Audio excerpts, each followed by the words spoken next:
আসসালামু আলাইকুম। আমি engineer Abdullah Al Ghalib, BSc in civil engineering KUET. আজকে তোমাদের সামনে একটা নতুন টপিক নিয়ে আমি এসেছি, সেটা বর্তমানে একটু ইম্পর্টেন্টই। রিসেন্টলি 2024-25 সেশনের কুয়েট অ্যাডমিশন টেস্টে কেমিস্ট্রি ডিপার্টমেন্টের আমরা সলভগুলো দেখব, প্রশ্নগুলোর প্যাটার্নগুলো সম্পর্কে আমরা জানবো এবং দেখবো যে প্রশ্নগুলো কেমিস্ট্রির কোন কোন অধ্যায় থেকে আসছে এবং কোন অধ্যায় থেকে আসেনি। আর যে অধ্যায় থেকে প্রশ্নগুলো আসেনি সেই অধ্যায়গুলো কি আসলে কি খুব কম গুরুত্বপূর্ণ ছিল কিনা, এগুলো আমরা একটু এই প্রশ্নের সাপেক্ষে অ্যানালাইসিস করব। আমরা আমাদের প্রশ্নের সলভগুলো এবার একটু একটা একটা করে দেখি।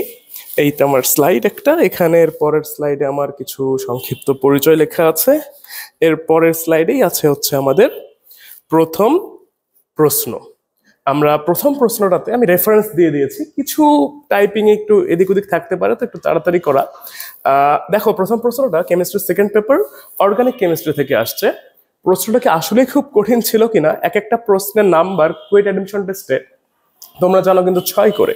কেমিস্ট্রির এক একটা প্রশ্নে কিন্তু বা সায়েন্সের এক একটা প্রশ্নে কিন্তু 6 মার্ক করে থাকে।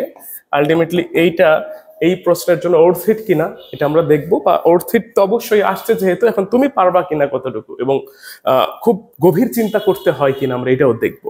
দেখো, প্রশ্নে বলেছে ইথাইল ইথানয়েড অ্যাস্টার শুষ্ক ইথারে দ্রবীভূত লিথিয়াম অ্যালুমিনিয়াম হাইড্রাইড দ্বারা বিজারিত করলে কি উৎপন্ন হয়। দেখো, এতগুলো কথা বলার মধ্যে আমাদের এই কথাটা খুব ইম্পর্টেন্ট, যেখানে বিচারিত করা হয়েছে। কাকে বিচারিত করা হয়েছে? ইথাইল ইথানয়েডকে। ইথাইল ইথানয়েড একটা অ্যাস্টার, এটাও তোমাকে প্রশ্নে উল্লেখ করা আছে। তো এত তো দুশ্চিন্তার কারণ নাই, আমরা একটু সলভটা যদি একটু দেখি।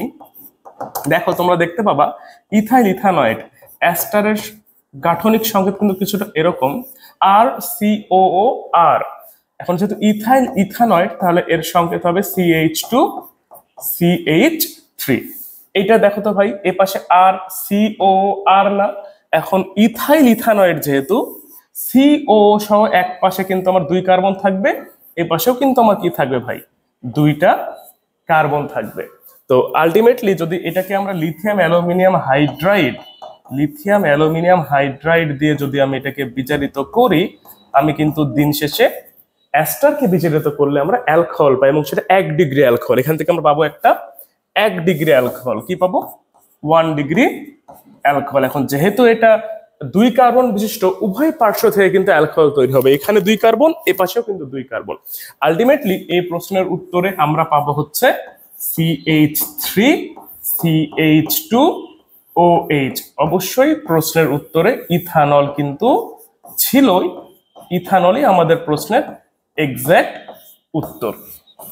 এই ছিল আমাদের প্রথম প্রশ্ন, খুব শর্ট। ধীরে ধীরে আরো অ্যাডভান্স প্রশ্নগুলো আছে, আমরা ওগুলো দেখবো। আমরা একটু দ্বিতীয় প্রশ্নটা এবার দেখে নিই।